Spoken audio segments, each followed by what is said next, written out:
16 বছর যারা গণমাধ্যম ব্যবহার করে ফ্যাসিবাদের দালালি করেছে তাদের বর্তমান অবস্থান স্পষ্ট করার আহ্বান জানিয়েছেন তথ্য উপদেষ্টা মাহফুজ আলম। রোববার বিকেলে রাজধানী তথ্য ভবনে জুলাই গণ অভ্যুত্থানের শহীদ পরিবার ও আহত সাংবাদিকদের সম্মাননা অনুষ্ঠানে তিনি এই মন্তব্য করেন।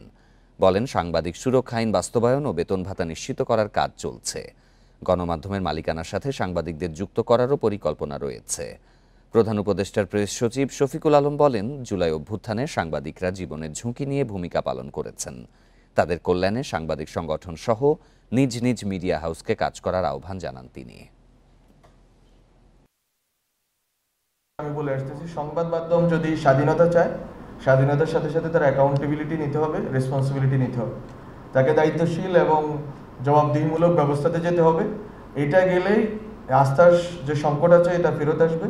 এবং এটার প্রথম দাগ হচ্ছে যারা গত 16 বছরে ফ্যাসিবাদের দালালি করেছেন, যারা অনৈতিক এবং অনৈতিকতা এবং দুর্নীতির সাথে ছিলেন, তারা যদি নিজেদের কে স্পষ্ট করেন জনগণের সামনে। একদম মাঠের সাংবাদিক, মফস্বলের সাংবাদিক, রাস্তায় দাঁড়িয়ে যে ছবি তুলে সেই সাংবাদিক, তারা এই বিপ্লবের সাথে ছিলেন এবং বিপ্লবটা সফল হয়েছে। প্লিজ আপনার মফস্বলে যে সাংবাদিকটা আছে দেখেন সে আসলে কত টাকা পায়, তার একটা সেফটি ইকুইপমেন্ট আছে কিনা।